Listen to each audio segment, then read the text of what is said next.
Hola, buenos días a todas las personas que nos están acompañando a través de esta transmisión virtual y por supuesto a todas las personas que se encuentran con nosotros en la sala de Zoom. Mi nombre es Odette Hernández, trabajo para la Dimensión Pastoral de la Movilidad Humana y en esta ocasión pues es un gusto poderles presentar un poco de lo que está haciendo el servicio jesuita para migrantes. En este caso está con nosotros el abogado Adrián Estrada, quien es coordinador de la Oficina de Territorio. Él nos va a contar un poco sobre la ruta de búsqueda de personas migrantes desaparecidas en nuestro país.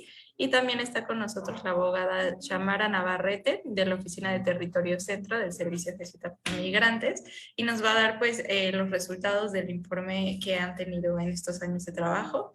Así que muchísimas gracias a los dos, al Servicio Jesuita Migrante, por compartirnos su experiencia de trabajo, y seguramente pues de esto va a salir muchas colaboraciones con muchas personas que justo no nos dedicamos a apoyar a las personas que se encuentran en situaciones de movilidad humana. Así que pues para nosotros es un gusto poderlos tener con nosotros. Y pues a todas las personas que nos están viendo en esta transmisión, pedirles que dejen sus comentarios, sus dudas, y las vamos a leer al final para que nuestros ponentes puedan ayudarnos a responderlas. Muchísimas gracias a todas y todos, así que les cedo la palabra, chicos. Hola, pues no, muchas gracias a ustedes por la invitación, y a todas las personas que se conectaron, para compartir tanto nuestro programa de búsqueda de personas migrantes desaparecidas, como los resultados del informe que publicamos hace unas semanas, precisamente sobre este programa.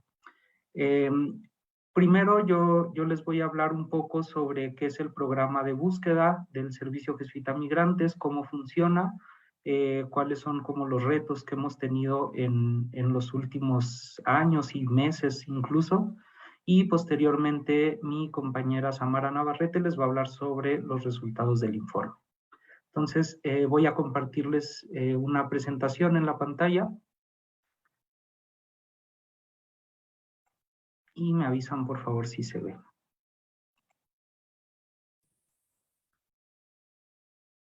Sí, listo, podemos ver. Muy bien. Muy bien, muchas gracias. Pues bueno, el programa, el nombre completo es el Programa de Búsqueda en Vida de Personas Migrantes Desaparecidas, y ahorita voy a explicar más adelante por qué una búsqueda en vida precisamente.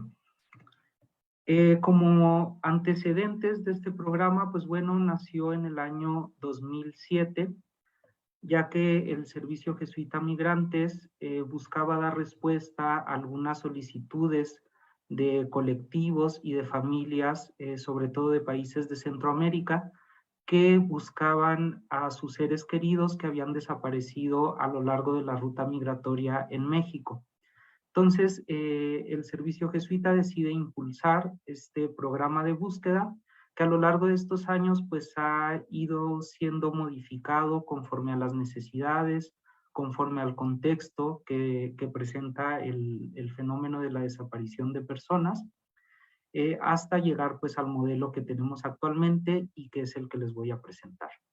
Inicialmente, pues este programa era una especie de base de datos en la que los familiares podían subir información sobre sus seres queridos, y bueno, se juntaba toda esta información, era de acceso público, las personas podían ingresar a verla, pero luego el Servicio Jesuita tomó la decisión de involucrarse un poco más y participar de manera activa en la búsqueda de las personas. Y bueno, eso en cuanto a los antecedentes. ¿Cuál es la búsqueda que realizamos nosotros? Dos puntos. Uno es una búsqueda en vida, y la otra, tomamos casos que ocurrieron hace menos de un año. ¿Por qué búsqueda en vida? Porque, bueno, como sabrán ustedes, pues hay también búsqueda o identificación forense, y nosotros no es un tema al que nos dedicamos, únicamente cuando consideramos que la persona se encuentra todavía con vida. Es importante decir que cuando se busca a una persona, siempre se tiene que presumir o asumir que esta persona se encuentra con vida, pero hay algunos casos en los que las personas, las familias nos dicen, bueno, yo tengo información de que mi familiar falleció en el desierto o de que falleció en la ruta migratoria. Entonces, ahí ya pues nosotros carecemos un poco de las herramientas que se requieren para hacer estas búsquedas, entonces canalizamos a autoridades o a otras organizaciones. ¿Y por qué casos recientes, casos que ocurrieron hace menos de un año? Pues también porque el tipo de búsqueda que nosotros hacemos, que ahorita lo voy a detallar un poco más, pues nos hemos dado cuenta de que da mejores resultados cuando las desapariciones son recientes. Cuando las desapariciones ya tienen más tiempo, es más complicado que a través de las herramientas que nosotros tenemos podamos lograr un resultado positivo o localizar a la persona, y entonces pues la decisión que se tomó es que cuando son casos más antiguos, pues mejor son canalizados a otras organizaciones, a otras autoridades que tienen más expertise en este tema. Ahora voy a explicar de manera breve cuál es el proceso de búsqueda que realizamos en el Servicio Jesuita Migrantes. Lo primero, pues, es recibir los casos. Por lo general, yo diría que en un 90% de los casos, la solicitud viene de un familiar o de un amigo de la persona que se encuentra como desaparecida o no localizada. Pero también recibimos casos de otras organizaciones, la sociedad civil, de albergues. Tenemos relación con organizaciones defensoras de migrantes en Centroamérica, que en ocasiones nos canalizan también casos. Y en alguna ocasión también hemos recibido de consulados, por ejemplo, que nos piden apoyo para localizar a una persona. Ahora, cuando nosotros asumimos el caso, es decir, que nosotros iniciamos la búsqueda, tratamos de que sea siempre un familiar directo de la persona no localizada. Es decir, padres, hijos, hermanos, cónyuge. ¿Por qué? Bueno, porque se encuentra involucrado pues el uso de datos personales, porque la desaparición siempre es un tema muy sensible. Entonces preferimos tener contacto con la familia directa, cercana. Y también por un tema de seguridad, porque se han presentado casos en los que un agente persecutor de la persona o incluso coyotes, polleros, personas traficantes, han querido utilizar el servicio de la organización para localizar a alguna persona. Entonces, también por temas de seguridad, preferimos que sea un familiar directo quien haga el reporte. Además de que normalmente son los familiares quienes tienen más información o más datos sobre la persona, que son los que necesitamos para iniciar una búsqueda, como el lugar de nacimiento, la fecha de nacimiento, señas particulares, descripción física, etc. Ahora, ¿qué pasa si no nos habla, si no nos contacta un familiar directo? Bueno, de igual manera nosotros podemos dar la orientación a la persona que nos hable para que inicie la búsqueda a través de autoridades, a través de organizaciones, o incluso podemos buscar la manera de contactar a los familiares directos, que a veces no se puede porque están en una zona muy alejada, porque no tienen acceso a llamadas internacionales, etc. Entonces, siempre buscamos tener este contacto. La recepción de los casos la realizamos a través de cualquier medio disponible. El que mejor nos ha funcionado es WhatsApp, porque la mayoría de las personas tienen acceso a esta herramienta, pero también lo podemos hacer a través de correo electrónico, de redes sociales, de canalización de otras organizaciones, incluso de manera presencial, podría ser en nuestras oficinas. Siempre que recibimos un caso, pedimos autorización a quien nos lo canaliza para compartir información, de toda la información que nos proporcionan. Preguntamos si podemos compartirla con otras organizaciones de la sociedad civil, con albergues, con comedores, con autoridades y con la representación consular del país del que es originaria la persona. Es importante siempre pedir esta autorización y pedirla para estas 3 instancias. ¿Por qué? Porque hay veces que las personas dicen, sí lo puedes compartir con otras organizaciones de la sociedad civil y con autoridades, pero mi familiar está huyendo de una persecución gubernamental. Entonces, por favor, no compartas su información con el consulado. O por cualquier motivo pueden tener tal vez desconfianza, por ejemplo, de las autoridades y nos piden que no compartamos la información y pues siempre hay que ser muy respetuosos de esta decisión de las familias. También hay ocasiones en que se presume que la persona está privada de la libertad, que está secuestrada y nos dicen yo no quiero que la autoridad se involucre porque tengo temor, entonces pues no lo hacemos. Ahora, es importante explicar que el programa de búsqueda se hace desde la Ciudad de México, se hace una búsqueda desde nuestras oficinas y decir que no se trata de una búsqueda en campo, es decir, nosotros no salimos como si lo hacen los colectivos o algunas otras organizaciones que acuden directo al campo, buscan a las personas físicamente. Como les decía anteriormente, pues nosotros tenemos algunas herramientas que están un poco limitadas. Entonces, la búsqueda que nosotros hacemos, la hacemos vía remota desde la oficina, a través de un contacto con autoridades, con organizaciones, con cualquier persona que pueda tener información sobre el paradero de la persona que buscamos. Entonces, todo lo hacemos desde la oficina. Y cuando esta búsqueda que nosotros hacemos no da frutos, pues obviamente orientamos a las familias para que puedan acudir ante otras autoridades o ante otras organizaciones que sí hacen esta búsqueda en campo. O incluso se pueden hacer ambas búsquedas de manera simultánea. ¿Dónde buscamos? Estos son algunos de los principales lugares. Consulados, tanto en México como en Estados Unidos, porque cuando una persona extranjera es detenida, una de las primeras acciones que hace la autoridad que la detuvo, por ejemplo, es dar aviso al consulado. Así sea una autoridad migratoria, una autoridad administrativa, una autoridad judicial,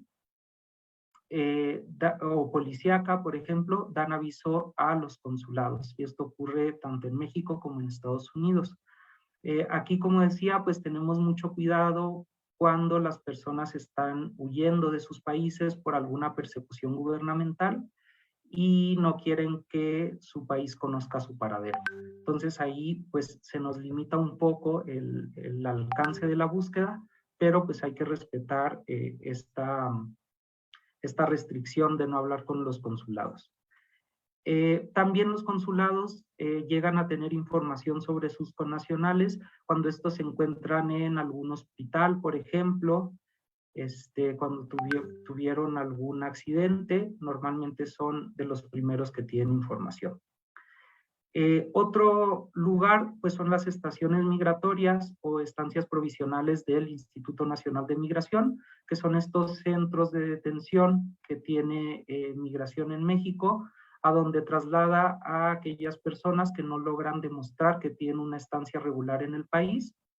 Y bueno, aquí Samara, ahorita que les platique sobre los resultados del informe, les va a platicar un poco más, pero nos hemos dado cuenta de que las personas que son llevadas a estaciones migratorias muchas veces son incomunicadas y esto lleva a que sus familiares las den por desaparecidas. Entonces, la mayoría de los casos de desaparición que hemos recibido en el Servicio Jesuita Migrantes son personas que estaban detenidas en una estación migratoria. Aquí la complicación con las estaciones migratorias es que el Instituto Nacional de Migración no proporciona información. Si nosotros como organización o los familiares de manera directa se comunican, no les van a decir si su familiar está ahí o no. Para empezar, ni siquiera les van a contestar el teléfono, y si se los contestan, no les van a dar información. Entonces, este es un tema muy delicado y en el que estamos trabajando en distintos niveles porque pues es una problemática bastante grande que esté elevando el número de reportes de personas desaparecidas si las personas tuvieran acceso a una llamada telefónica, que es su derecho de acuerdo con la ley de migración, pues podrían fácilmente comunicarse con sus familiares y pues al menos que estos supieran en dónde se encuentran. Otro punto o otra instancia donde hacemos la búsqueda es en hospitales. Aquí es un poco complicado porque pues también la información que manejan los hospitales es confidencial, pero a veces a través de una explicación a los hospitales, a las áreas de trabajo social sobre el trabajo que hacemos, pues nos ha permitido localizar a algunas personas que se encuentran en estos lugares, sobre todo después de haber sufrido algún accidente, ya sea en el tren, en el transporte, cualquier medio de transporte en el que realizaban su ruta migratoria. Han sido pocos los casos que localizamos en hospitales, pero también se ha dado el caso. Luego las prisiones. Aquí en las prisiones, pues también es muy complicado que los centros de detención proporcionen información y por lo general, si creemos que una persona se encuentra detenida, lo hacemos hacemos la solicitud de información a través de los consulados o incluso a través de la Comisión Nacional o las comisiones locales de derechos humanos, que también nos pueden ayudar a averiguar si una persona está en determinado centro de detención. En Estados Unidos, pues bueno, hay diversas herramientas para buscar a una persona en Estados Unidos. Hay un buscador de ICE, en el que es un buscador que está en internet, que es de acceso público, en el que la persona puede escribir el nombre de su familiar y la base de datos le arroja información sobre si está detenido, en dónde está detenido.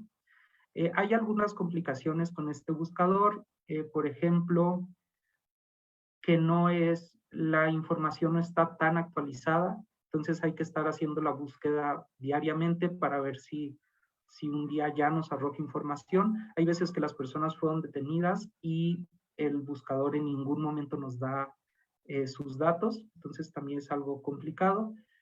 Y en Estados Unidos también hay bases de datos por estados, por condados, entonces hay como muchas herramientas de búsqueda, pero pues al haber tantas herramientas también, pues se vuelve más complejo buscar en cada una de ellas.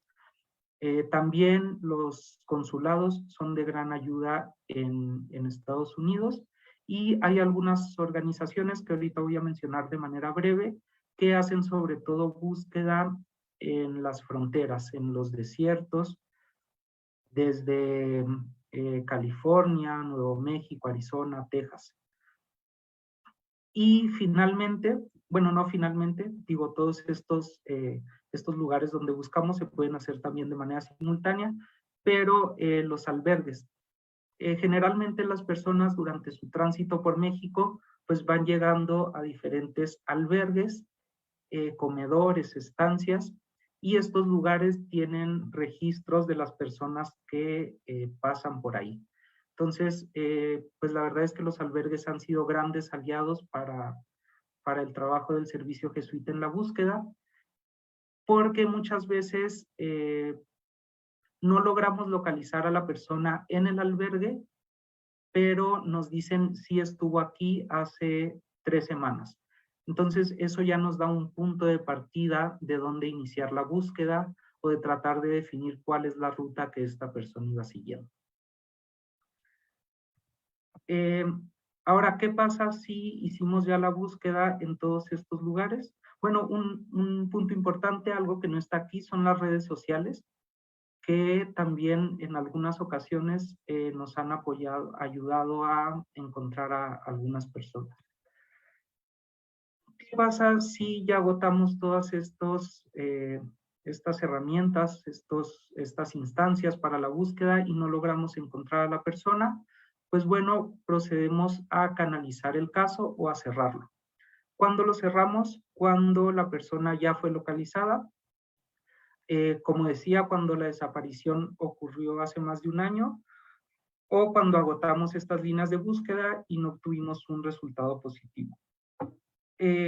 Algo muy importante que tenemos en el Servicio Jesuita Migrantes es que tratamos de tener una comunicación constante con la familia. Aunque no estemos teniendo un resultado positivo, decir, mire, ya hice esta gestión, esta y esta otra, y hemos recibido tales respuestas.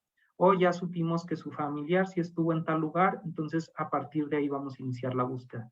Esto es muy importante porque, bueno, pues hay que tener la sensibilidad de saber que la persona se encuentra en otro país, tal vez con difícil acceso a la comunicación, y que obviamente pues genera una desesperanza, una impotencia no poder estar haciendo estas gestiones directamente para buscar a sus familiares. Y entonces esta comunicación pues al menos les da un poco de seguridad de que se están realizando acciones para dar con su paradero. Ahora, no se trata solo de cerrar el caso cuando no obtuvimos algún resultado, sino de que la búsqueda continúe, ya no a través del Servicio Jesuita Migrantes, pero sí a través de otras autoridades u organizaciones. Entonces, les voy a hablar de manera muy breve de cuáles son las instancias a las que canalizamos los casos una vez que cerramos la búsqueda en la organización. La primera y a la que hemos recurrido con más, de manera más continua, es la Comisión Nacional de Búsqueda y las comisiones locales de búsqueda. Estas comisiones son de creación reciente, entonces todavía pues tienen algunos déficits, hay algunas comisiones que están conformadas por una persona, entonces pues bueno, todavía hay muchas cosas que trabajar ahí, pero la verdad es que las comisiones han sido de mucha ayuda. ¿Por qué? Bueno, primero porque son una autoridad que tiene como objetivo directo la búsqueda de personas y hacen distintos tipos de búsqueda, por patrones, individual, etcétera, que es un tema aparte, pero estas comisiones, al ser autoridades, tienen la facultad de solicitar a otras autoridades que les proporcionen información, la información que puedan tener sobre el paradero de una persona. Entonces, si a nosotros como organización o como familiares el Instituto Nacional de Migración no nos hace caso, pues a las comisiones sí. Incluso algunas de ellas tienen acceso a las bases de datos de las personas detenidas y ellas de manera muy rápida, muy oportuna, nos pueden proporcionar esta información. Ahora, las comisiones de búsqueda no se limitan solo a la búsqueda en vida como lo hacemos nosotros, entonces también podemos canalizarles casos donde se hace una búsqueda forense o de casos incluso de desaparición que ocurrieron hace 10, 15, 20 años, que también es común que nos lleguen estos casos, ¿no? Que nos digan, yo tuve miedo de denunciar o yo lo denuncié, pero ya nunca supe qué pasó. Entonces, las comisiones tienen la obligación de admitir estos casos y de iniciar un proceso de búsqueda que no pueden concluir hasta que la persona sea localizada. Eso es muy importante. Y también es muy importante decir que la búsqueda de personas, pues es una obligación del Estado. Nosotros como organización nos hemos dado cuenta de que es un problema muy grave, que las personas no tienen acceso a muchas herramientas, entonces estamos supliendo una de las obligaciones del Estado, pero esa no debe ser nuestra función. Entonces, cada vez es más, con la aparición de estas comisiones, la creación más bien, pues nosotros estamos canalizando cada vez más casos a ellas, dándoles por supuesto un seguimiento de que estén haciendo bien su trabajo, con la intención pues de que sea el Estado quien asuma esta responsabilidad. Bueno, es importante, voy a mostrar aquí, este es una captura de pantalla de la página de la Comisión Nacional de Búsqueda, donde se puede hacer un reporte de la desaparición. Este lo puede hacer cualquier persona, lo puede hacer desde cualquier parte del mundo con acceso a Internet, y este reporte pues va a pedir mucha información, va a pedir datos sobre la persona, sobre las circunstancias de desaparición, la descripción física, y entre más datos le demos nosotros a la autoridad, pues va a ser más fácil iniciar el proceso de búsqueda. Al final, este reporte nos genera un folio con el cual nosotros podemos dar seguimiento al proceso de búsqueda. Ahí en la parte de abajo está el enlace para acceder a este reporte. Y también es importante decir, este es de la Comisión Nacional de Búsqueda, pero cada estado tiene su propia comisión y hay un directorio que es público que lo podemos compartir también con ustedes y que trae los teléfonos de todas las comisiones. Entonces se puede llenar este formato y además se puede hablar directamente al estado donde la persona, donde se tuvo contacto por última vez, para que también la comisión local inicie este proceso de búsqueda. Además de las comisiones de búsqueda, existen algunos grupos de búsqueda y rescate. Está, por ejemplo, el grupo Beta del Instituto Nacional de Migración, que tiene presencia en la frontera norte y en la frontera sur, y hacen precisamente pues acciones de rescate. Ahora, pues también el grupo Beta tiene un alcance limitado y hay ocasiones en que, por ejemplo, las personas nos dicen, mi hijo desapareció en Sonora, pero no tienen más información al respecto, no saben en qué municipio, en qué comunidad, no tienen información de por dónde iba a cruzar. Entonces esto también se vuelve complicado para los grupos de rescate, ¿no? Buscar en el estado de Sonora, que es una frontera de miles de kilómetros con un desierto inmenso, pues vuelve la búsqueda un poco más complicada. Otros grupos de búsqueda son No Más Muertes, el Centro de Derechos Humanos Colibrí, Águilas del Desierto, el Centro de Derechos Humanos del Sur de Texas y el grupo Armadillo.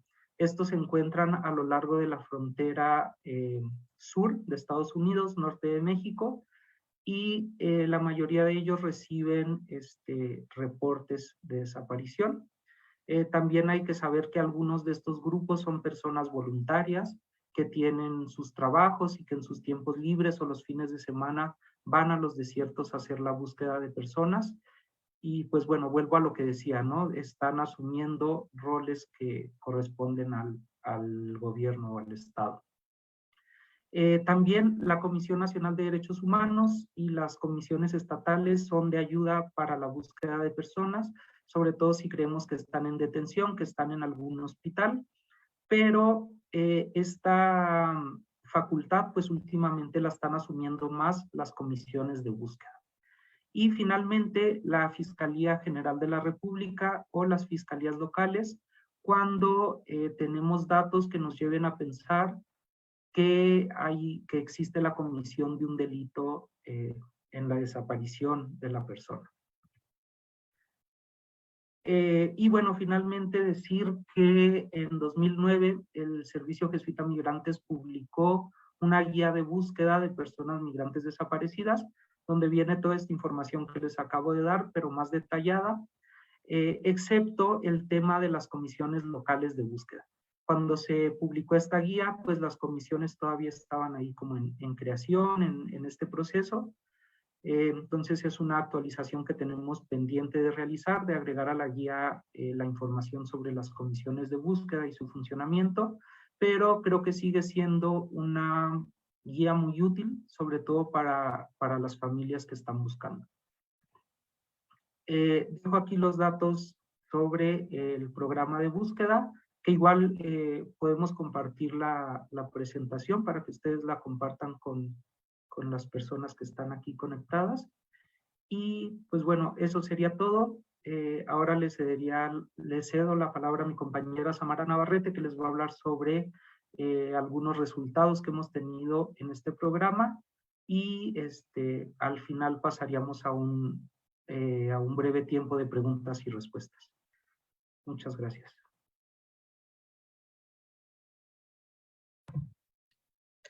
Hola, muy buenos días a todos y todas. Gracias por estar en este espacio. Y como comentaba mi compañero Adrián, yo les voy a presentar un poco sobre cómo fueron los resultados que obtuvimos a partir del programa, con los cuales se construye el informe. Voy a compartir pantalla y me avisan si la ven, ¿vale?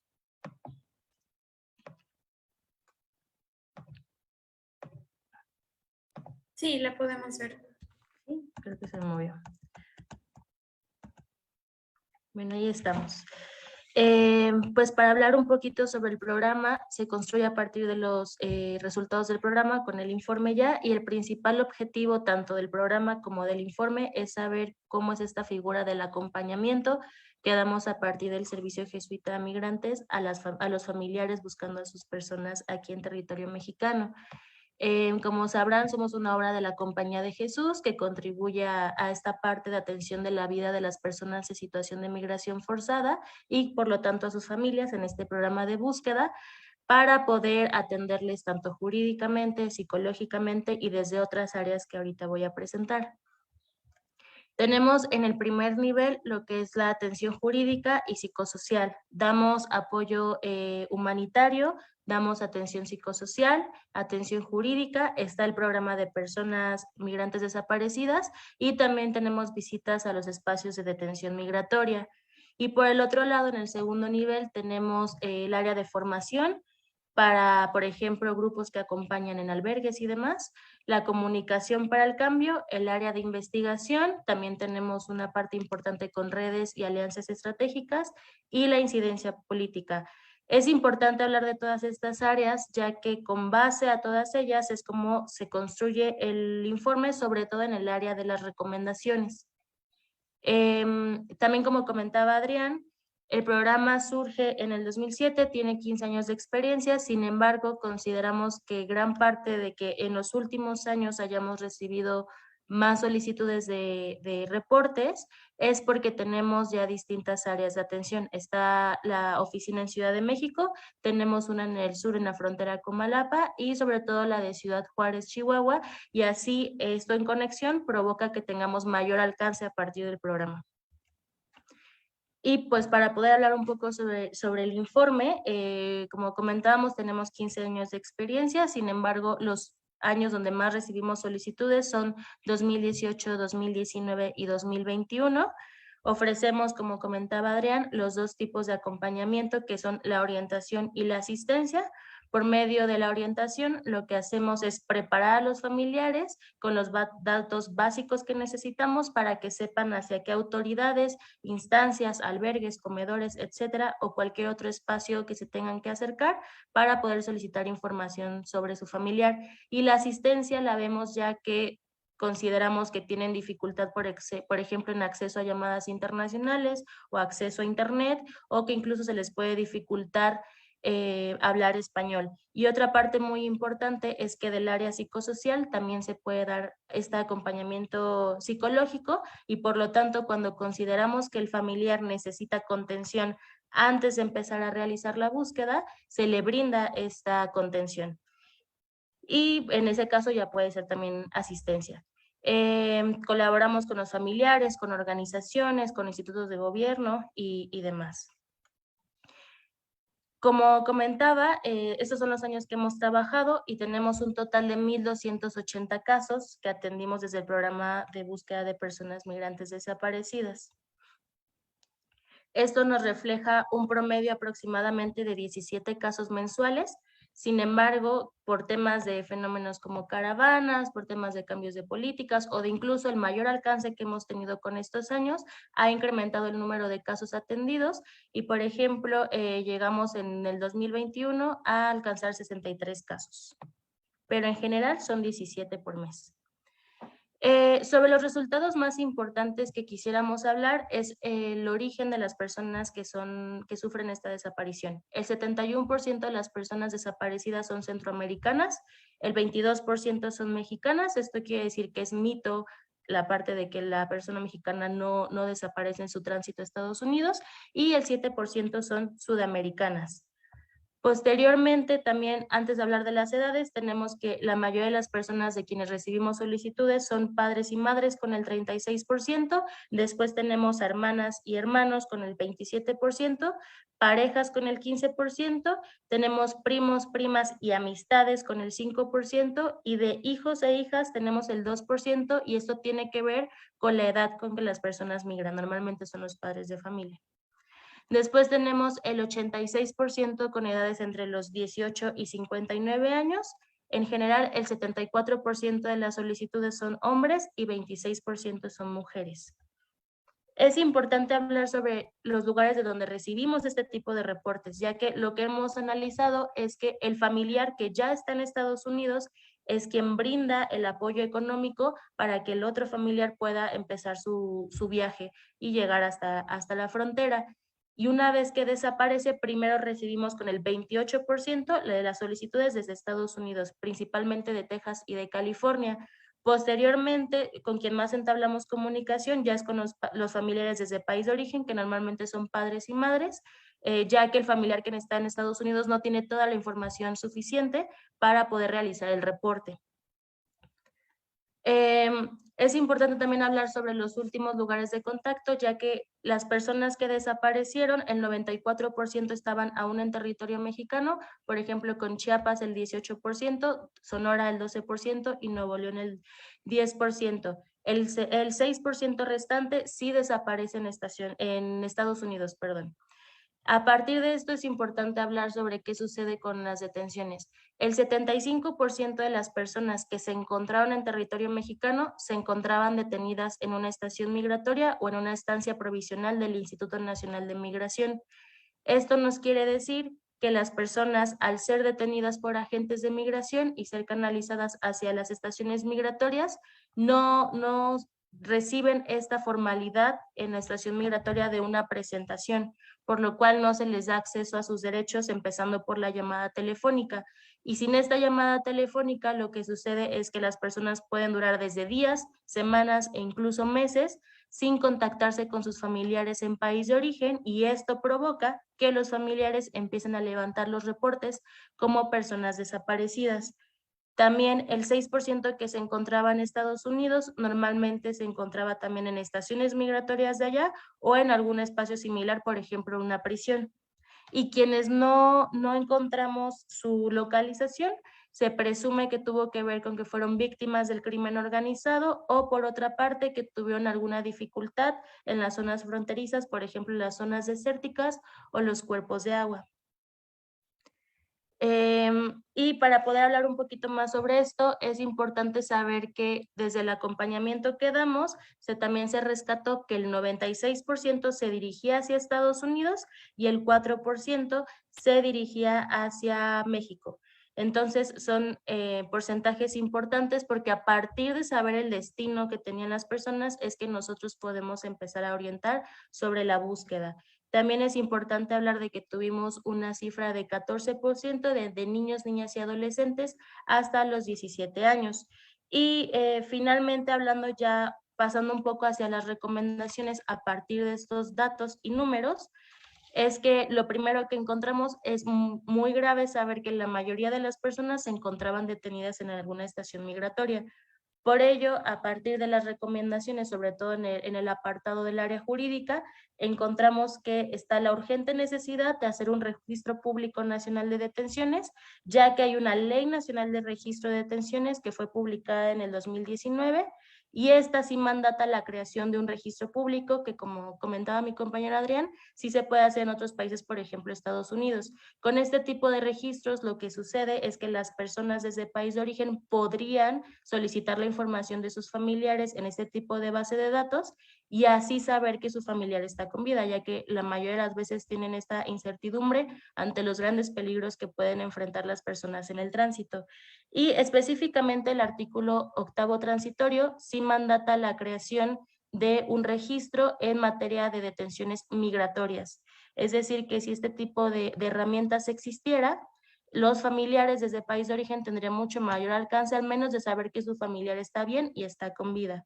También es importante hablar desde el área jurídica, que está el mecanismo de apoyo exterior, mediante el cual los familiares desde países de origen sí pueden levantar un reporte acercándose a la autoridad consular y así empezar la búsqueda. Sin embargo, lo que hemos notado con los casos que hemos recibido es que este tipo de reportes podrían pasar semanas o incluso meses sin que el familiar sepa con certeza qué es lo que está sucediendo, si se le está dando un seguimiento, si por ejemplo, si recibieron el reporte como tal, si ya hay acciones a tomar y demás, porque está este problema de comunicación. Por lo que hemos visto digamos, mucha mayor efectividad que los familiares se contacten directamente a las comisiones locales de búsqueda. Estas comisiones lo que sí pueden hacer, ya que sí tienen la facultad, es solicitar información al Instituto Nacional de Migración y con esto poder partir de saber si está detenido o no el familiar. Sin embargo, también las comisiones locales de búsqueda, como comentaba Adrián, tienen a veces muy poco presupuesto o solo es una persona atendiendo y es una gran carga de trabajo ante la gran cantidad de desapariciones en México. Y estas serían como las principales recomendaciones a partir del área jurídica o a partir de lo que sí se puede hacer con los familiares para que puedan ejercer su derecho de participación activa y efectiva de sus seres queridos. Y por el otro lado tenemos otras áreas de recomendaciones que es, por ejemplo, el área psicosocial, donde el informe nos recomienda que desde el primer momento se les siga hablando como personas en vida, ya que hemos visto que los familiares cuando empiezan a hacer este tipo de búsqueda y acercarse a otro tipo de espacios, se les empieza a hablar como si ya fueran fallecidos. Entonces, esto empieza a provocar muchos problemas emocionales con los cuales no pueden continuar la búsqueda. O por otro lado, también tenemos el tema de la confidencialidad. Los familiares saben que somos muy cuidadosos con la recepción de sus datos sensibles. Únicamente pedimos lo necesario para que podamos empezar a entablar comunicaciones con otras instancias y lo que hacemos es prepararles, que sepan qué tipo de información, por ejemplo, fecha de nacimiento, la descripción gráfica, el último punto de comunicación, saber cuál era su destino, su contacto de emergencia, para que ellos y ellas puedan levantar este tipo de reportes. Y finalmente, desde el área psicosocial, lo más importante también es la no revictimización, ya que hemos visto que cuando se acercan a otro tipo de autoridades, lo que provocan es que el familiar esté repitiendo una y otra vez la historia completa de lo que le pasó a su familiar y muchas veces ahí no les resuelven. Entonces, estar repitiendo constantemente este tipo de historias tan dolorosas les genera un gran daño emocional que les impide continuar con su búsqueda y que muchas veces necesitan contención. Por ello es muy importante analizar de primer momento si necesitaran contención o algún tipo de consejo desde el área psicosocial para que puedan entablar este tipo de comunicaciones. Por otro lado, también de comunicación, vimos que es muy difícil conseguir fuentes, digamos, actualizadas y por otro lado que sí nos estén mostrando la verdad, ya que hay muchas diferencias desde los distintos espacios donde podemos consultar información y por eso es que el informe únicamente se basa en los resultados que obtuvimos de los 1,280 casos. Finalmente, de las mayores recomendaciones es poder entablar diálogos y comunicaciones tanto con autoridades, en este caso hemos tenido la oportunidad de comunicarnos con más, digamos, cercanía hacia las comisiones locales de búsqueda y a partir de ahí intercambiar recomendaciones o acciones a tomar, pero también hacia otro tipo de espacios que normalmente son quienes tienen mayor dificultad para poder interesarse por el tema, incluso, por ejemplo, el Instituto Nacional de Migración, pero también poder entablar redes con otro tipo de organizaciones, con albergues, con espacios como comedores y hospitales. Y finalmente, también lo que el informe pretende mostrar a quienes puedan consultarle es que estamos hablando de personas. No queremos que sea muy importante para todos y todas saber que no estamos hablando únicamente de cifras o de números, sino que son personas de carne y hueso que están intentando transitar y cumplir sus sueños o buscar una mejor calidad de vida, saber que muchas de ellas están huyendo de sus países de origen y también a partir de saber si se les puede localizar, informarles sobre sus derechos, tanto de solicitar la condición de refugiado o algún otro tipo de regularización migratoria aquí en territorio mexicano o que sepan hacia qué instancias de Estados Unidos dirigirse y también que tengan el contexto real sobre las políticas migratorias y las leyes y que puedan entonces tomar decisiones más preparados y preparadas.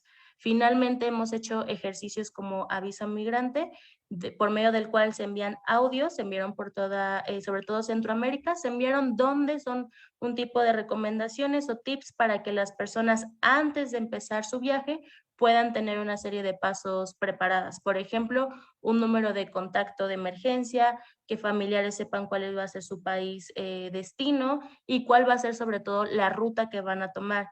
y en ese camino unas recomendaciones para el viaje ya más prácticas y también de cuidado de salud mental. Con este tipo de información, si la persona que va a viajar, y esperemos que no caiga en este tipo de situación, pero si es que desaparece, es que podemos obtener más información sobre cuál es su posible lugar de localización y a partir de ahí comenzar la búsqueda.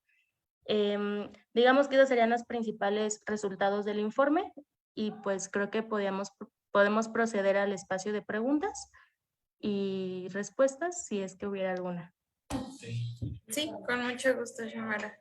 Antes que nada, pues agradecerles muchísimo el trabajo que vienen realizando pues desde hace años, ¿no? Que justo, ¿no? Como mencionan, sabemos que no es su responsabilidad, pero el hecho de que pues sea algo que constantemente hacen y que justo no lo hacen porque por este amor a las personas, ¿no? A sus familiares y así, pues es una labor pues muy grande la que están haciendo, la que están llevando a cabo y pues agradecerles que la están haciendo y que puedan compartir con nosotros pues toda esta información que pues es muy valiosa para todas las personas que nos dedicamos a esto, por supuesto para todas las personas que tienen algún familiar que se encuentra migrando y por supuesto pues para todas las personas que están buscando llegar a otro destino. Entonces iniciaríamos con las preguntas. Si alguien tiene, podría levantar su mano, escribirlas en el chat. Mientras tanto, voy leyendo las preguntas que nos han realizado en redes sociales. La primera es, si nos podrían compartir los links de las páginas para buscar en Estados Unidos. Después nos pregunta Guillermo Sierra, ¿han tenido reportes de migrantes cubanos y haitianos que hayan sido detenidos y no se conozca su paradero? Si pueden aportar alguna estadística, muchas gracias. Bueno, sobre los enlaces, están en la guía de búsqueda. Les puedo compartir el enlace y no sé si me pudieran hacer el favor de ponerlo ahí en los comentarios de Facebook y yo lo comparto aquí en el chat de Zoom. Sí, adelante, los puedes poner aquí y ya los mandamos también. Igual sí les pediríamos si se puede compartir la presentación para también mandarla por correo a todas las personas que se conectaron y ahí mandarles pues los links, la presentación y sea más fácil que todos puedan tener esta información de primera mano. Muchísimas gracias, Adrián. Gracias. Y Samara, no sé si quieres contestar la otra. Sobre el tema de nacionalidades, sí hemos recibido últimamente también casos de personas haitianas y cubanas, pero el problema con el tema de la localización es que es un poco complicado continuar la comunicación con el familiar una vez levantado el reporte, ya que como este empieza a dirigirse hacia otro tipo de instancias, a veces solamente nos comparten fue localizado en tal lugar, o a veces lo que puede suceder, que es también la mayoría de los casos, es que si están detenidas, nos avisan que están detenidas, que ya la Comisión Local de Búsqueda pudo informarles que están detenidas, y lo que hacemos es ver el lugar donde está esta detención, ¿no? Entonces, lo que hacemos comúnmente es informarles a qué instancias se pueden dirigir. Por ejemplo, el Instituto Federal de Defensoría Pública tiene abogados y abogadas especializadas en temas de migración, sobre todo de detenciones, en todos los estados, y así se pueden acercar al correspondiente para que se pueda ya entablar acciones jurídicas acerca de su detención, y esto va a depender mucho, ¿no? Por ejemplo, de personas haitianas, que la mayoría sí viene a solicitar la condición de refugiado. Entonces, a partir de ahí, saber hacia qué país se dirigían y mostrarles cuál es la información jurídica a la cual pueden acceder y cuáles son las figuras bajo las cuales pueden solicitar esa protección internacional. Tenemos también, se me olvidó comentar, que el 75% de las detenciones son en la estación migratoria de Tapachula. Entonces, pues es importante también saber cuáles son las estaciones migratorias que tienen este mayor número. Pero sí vimos un incremento en el último año de personas haitianas, por ejemplo, que la mayoría sí viene solicitando protección internacional.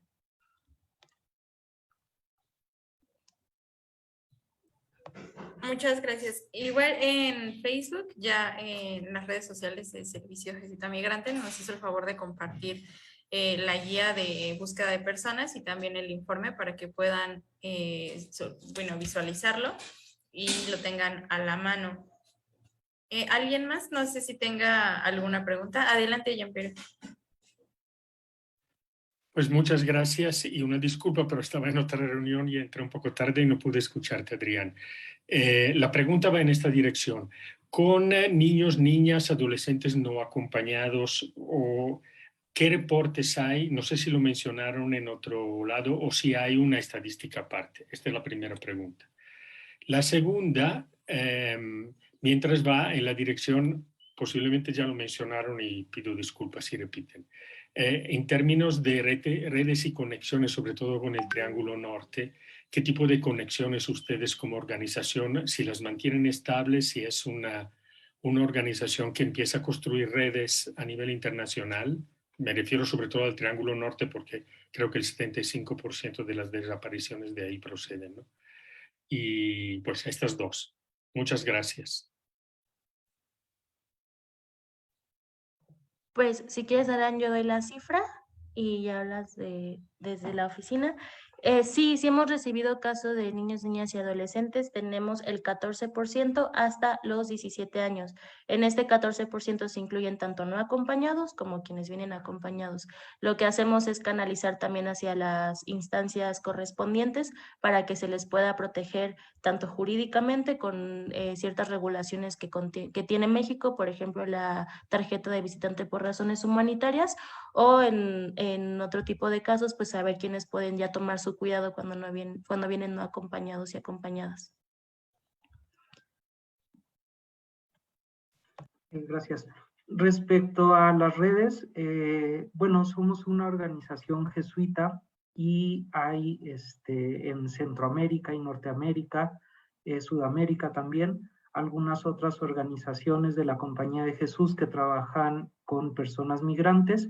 Entonces, sí tenemos contacto con estas organizaciones en Guatemala, en Honduras, en Nicaragua, en El Salvador, en Costa Rica, Panamá, Sudamérica, Estados Unidos, y es a través de estas organizaciones que también recibimos casos de búsqueda.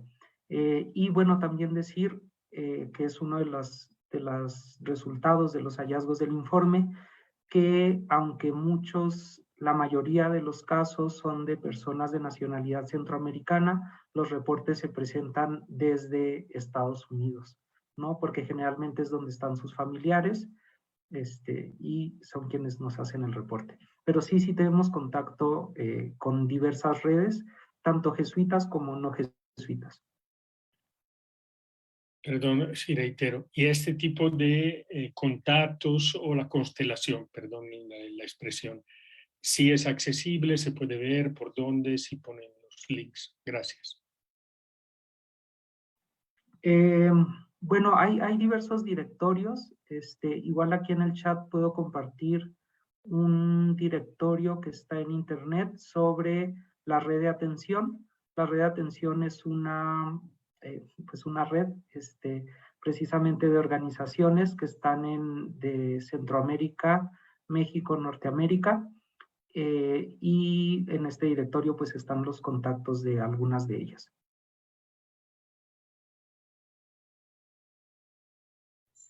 De acuerdo, muchas gracias. Por acá Marcela Condate nos comenta: es importante todo el trabajo que realizan, muchas felicidades. ¿El gobierno mexicano ha dado alguna estadística sobre el resultado que ellos hacen?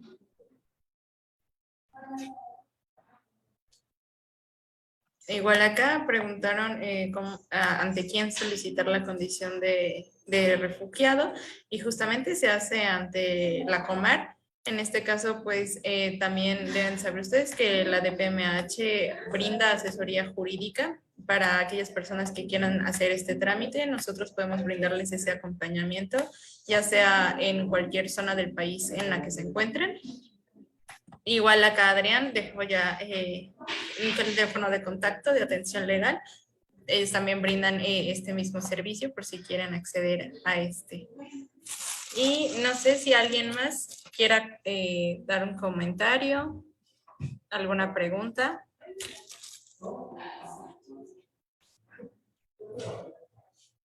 Parece que no. Igual acá ya nos pusieron, muchas gracias Adrián, el directorio de red de atención para que puedan consultarlo.